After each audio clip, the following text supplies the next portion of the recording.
Good morning, friends. It's good to be here this morning. Thanks for joining us in the Journey Home Meditation Morning Sit.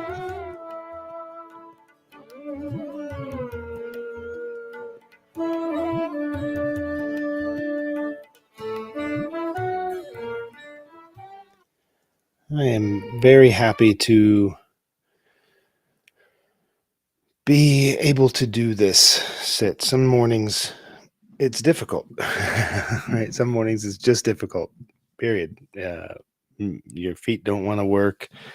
It's way more pleasurable to be under the blankets, and you keep looking at that alarm clock like it's a chess match. uh, and it's one of those chess matches with a diminishing return. Like every move that you make, you start losing more pieces, right? Every time you think you're going to go up against that alarm clock and try to win. But inevitably, when you just do the thing, sometimes it's enough making that forward movement. Uh, so by the time I get up and do my morning hygiene and get dressed and get out the door to come down to the space, I'm already in a completely different place.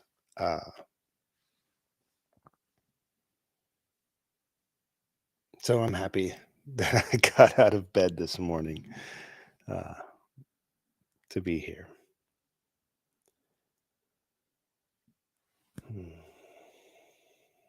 Take just a moment.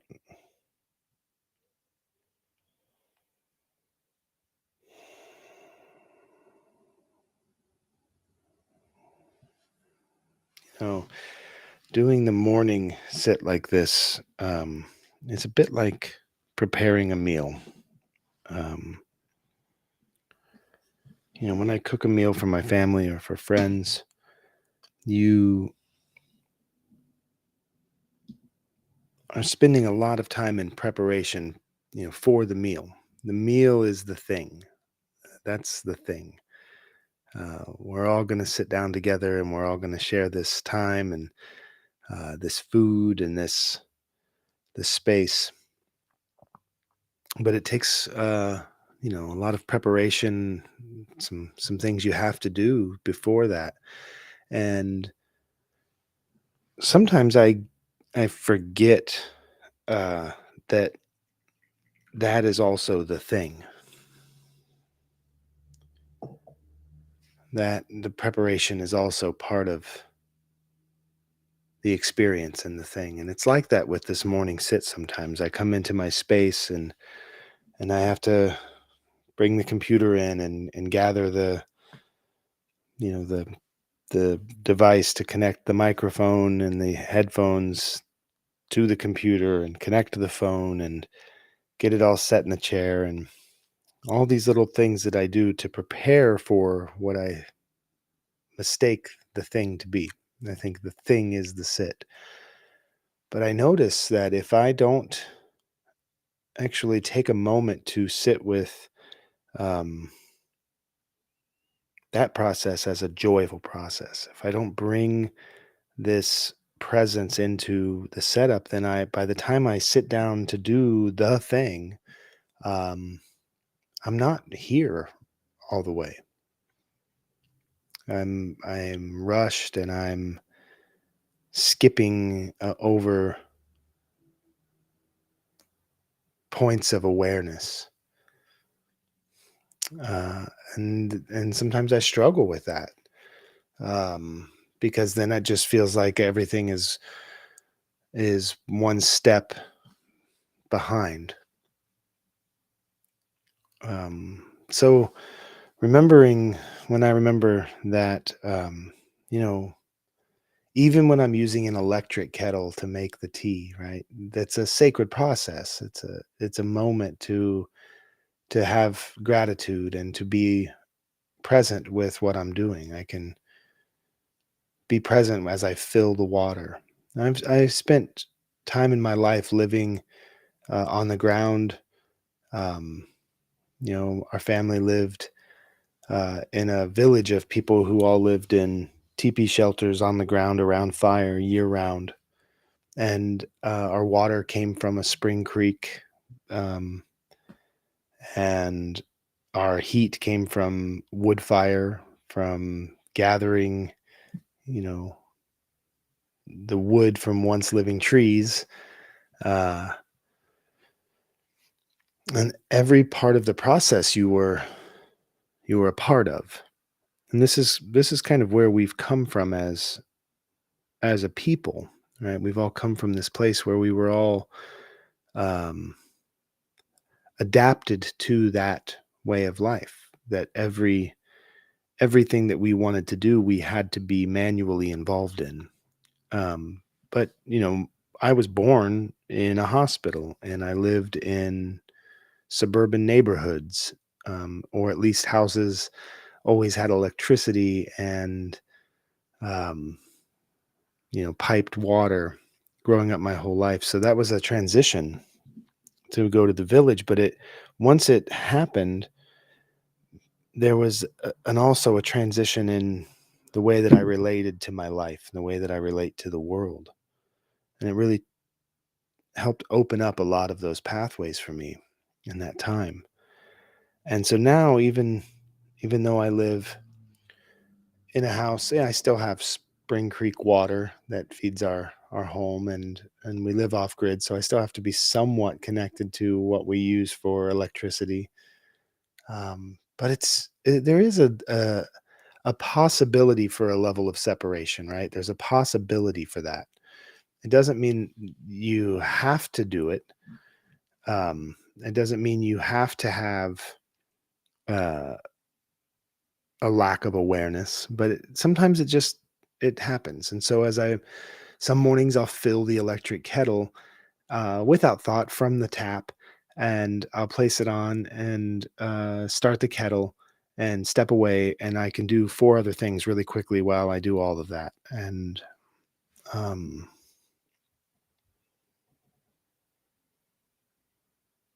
some days I don't. Some days filling the kettle is a slower process. It's a more intentional process, and I have gratitude for the water as it fills the kettle. And um, some days I stand and I listen to the sound of the water as it heats up, and I watch as the condensation begins to form inside of the top of the kettle, and steam is starting to move around, and then there's this building moment where the water heats enough and I can pour it onto my tea, and it's a really lovely process. And it's a lot of it is about um, making the time, making the time to be present with what you're doing, as it is the most important thing that you could do in this moment is whatever it is you're doing in this moment. I have a friend who, whenever you speak with this friend, you really do get the sense that you are the only thing on his mind at the moment. You're sitting in front of him, and you are completely enrapturing his attention, right? He has this ability to sit with you and give you this undivided attention that almost feels like devotion. It almost feels like that when you're with him. You feel special. And of course, this friend is always surrounded by. Well, he's heterosexual, so he's always surrounded by women who who are fawning over him. And yeah, he's a good-looking person. Sure, he's symmetrical. He's got symmetrical features, but more than that, when he sits with you, You know that you are the focus. He's very present with you, and that's such a gift. And so people just fall in love with this person. Um, and it's an amazing thing to experience that that's what it is, that his gift is being there. And that when I feel that from him, it encourages me to provide that to myself and to provide that to anything that I'm doing or anyone that I'm sitting with. So, yeah, some mornings I do the meal prep as if the meal is the thing. I get ready for the morning sit as if this is the thing. But then other days, and doesn't even matter what's on the clock, I take the time to be with what I'm doing as I'm doing it, as if it is the thing.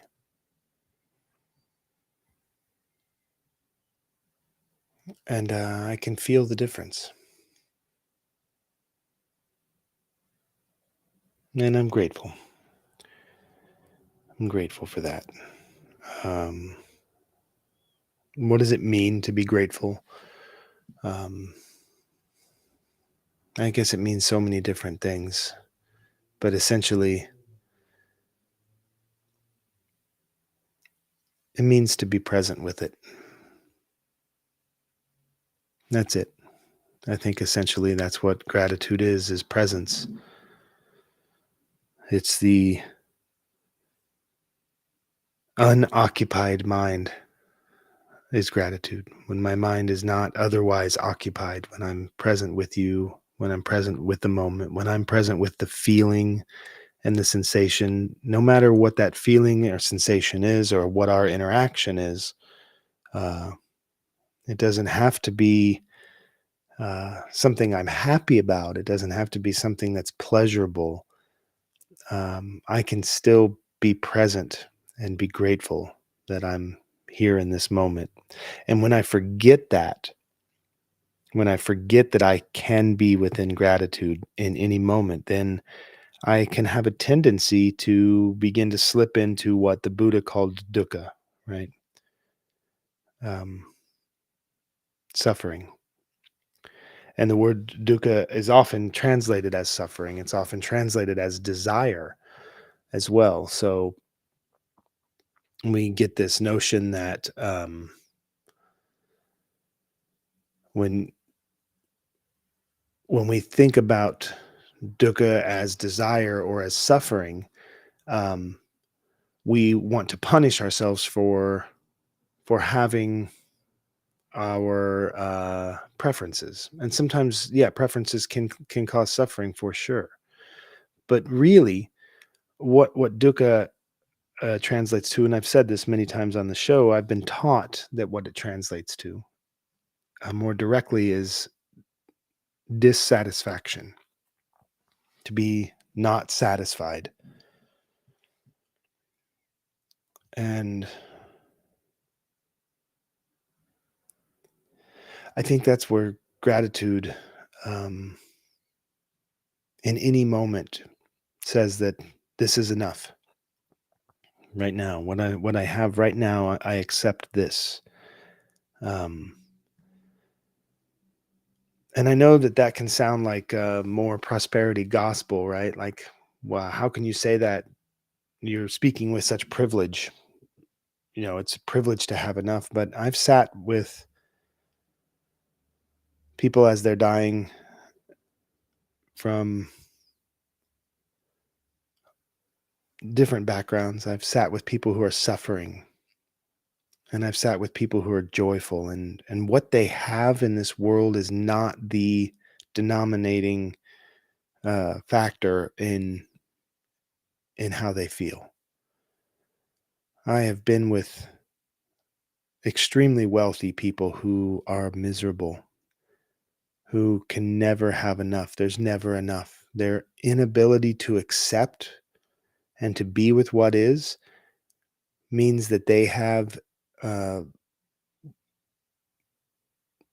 an insatiable desire to have more, because what they're looking for is never going to be enough if they can't learn to accept and have what's enough. And I've sat with people who have nothing in the material world, um, no car, no house, no phone, no pool, no pets. I ain't got no cigarettes, right? I've sat with the kings of the road, and I've sat in the most joyful and contented places with that.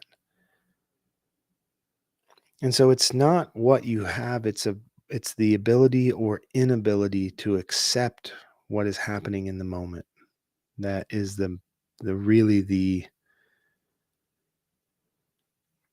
difference between suffering and not suffering in that moment.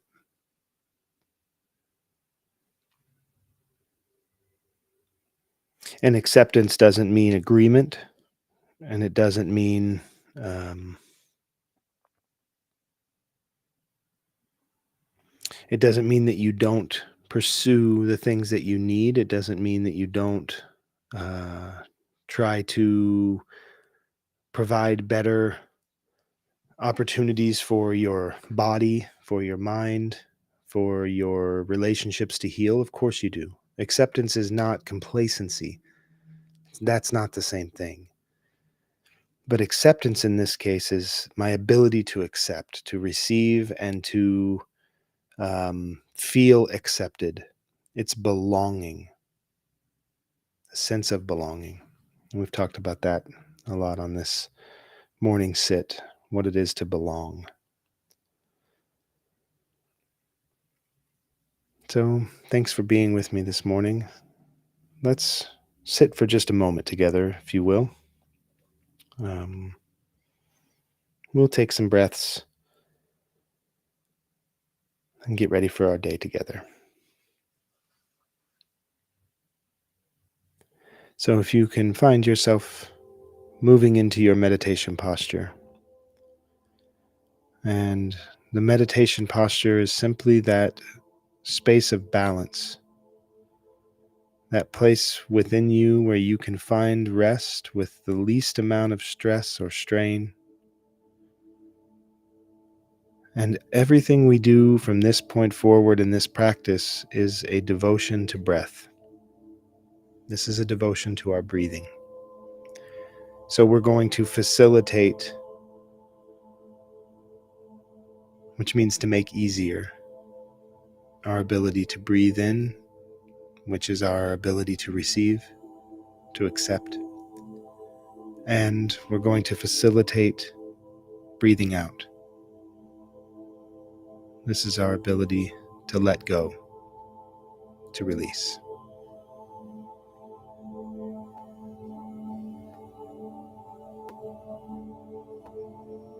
So you may be in a seated position as I am, on the floor, on a pillow, mat, or rug. Maybe you have your legs crossed in any number of positions, or you're in a seat with your feet flat to the floor. Perhaps you're walking or standing. The action of your body is not as important as seeking balance within your body. Straightening the spine helps us to open up our chest and our belly and stretch those front muscles open to receive breath. Breathing in through the nose to the bottom of the belly, we receive.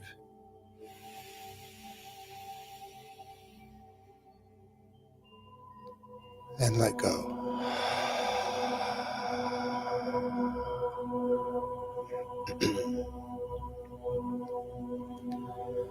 Relaxing the eyebrows, the forehead, the cheeks, the jaw, the neck, the shoulders, arms, elbows, hands, chest, belly, hips, thighs, legs, feet and toes.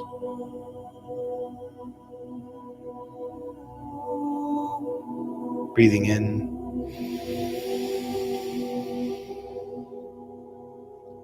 and letting go.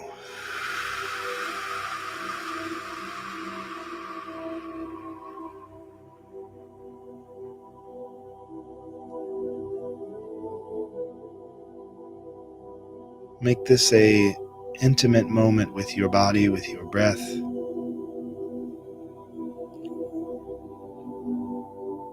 The word for breath in the Latin is spiritus. It's the word for spirit. This is a spiritual experience. Breathing in and letting go.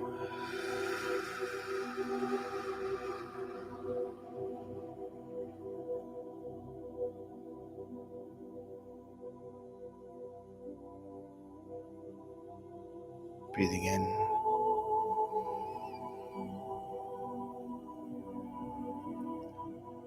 letting go.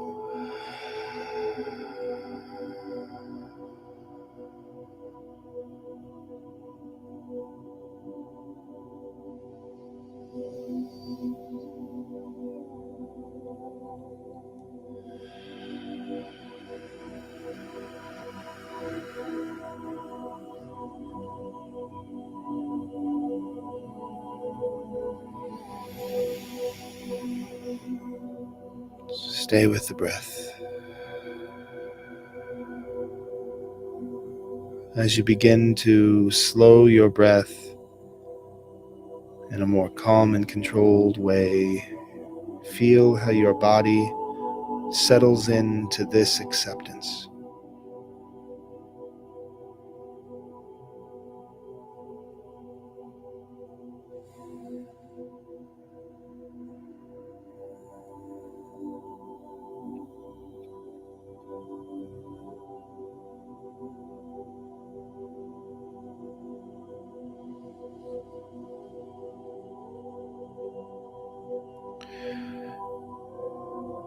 The lesson of breath, and each breath in and each breath out, is I am enough right now.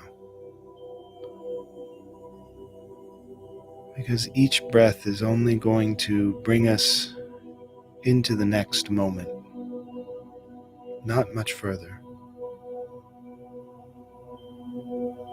So each breath is a reminder that in this moment, I'm enough to get to the next moment. Even if there's struggle or stress or strain, even if there's wealth and abundance, you are just one breath away from the next moment.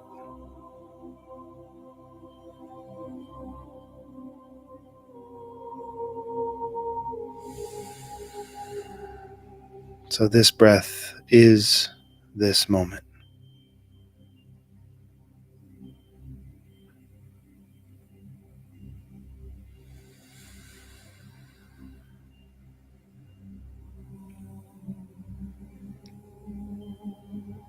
You can't take the next breath ahead of this breath. And you cannot take the last breath again. So let's breathe in and let go.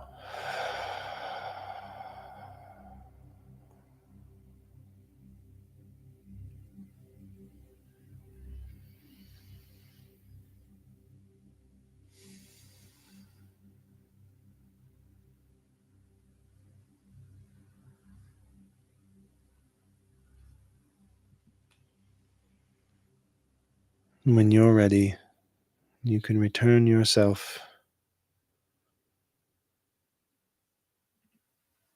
into movement, gently opening the eyes, moving the hands and fingers and toes.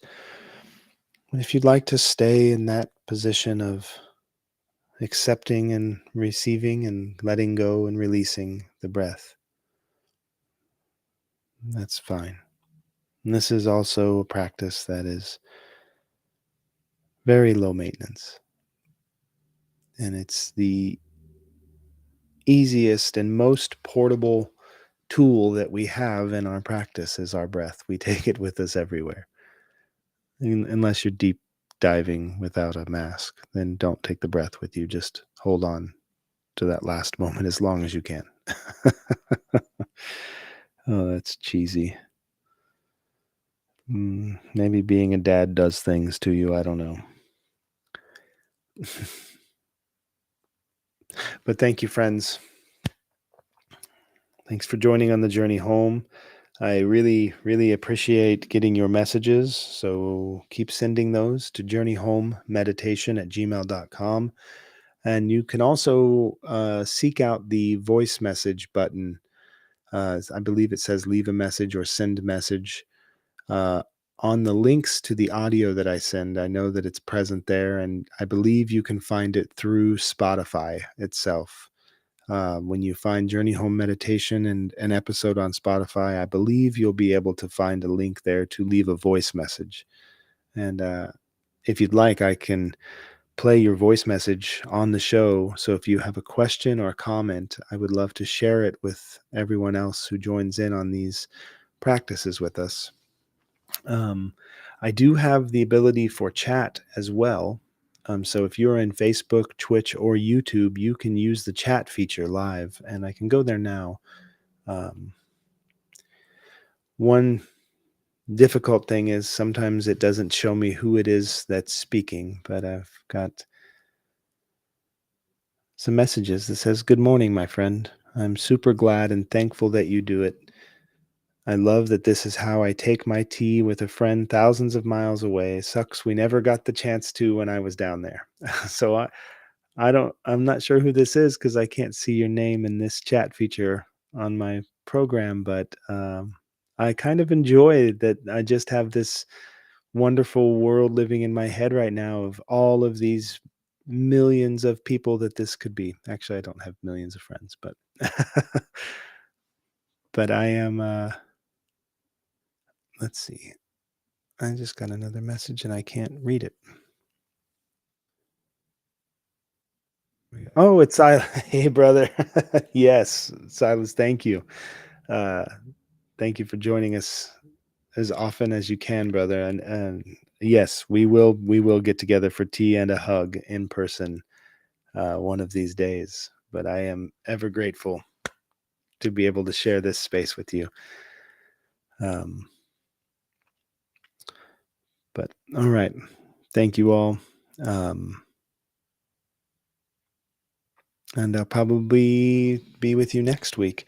I do have a new capability that I'd like to utilize, and that is to have a guest join remotely on this morning broadcast. And I'm thinking about bringing back Sutra Saturdays or Sutra Sundays and taking a guest along with on that to discuss sacred texts or maybe just have discussion of our life experiences around practicing meditative practices. Um, so if you would like to be a guest and join for a live broadcast on camera, um, please let me know. Um, or if you have an idea for a guest that you would like to see on this show or in conversation with me, let me know that as well. In the meantime, be very well. Hariom.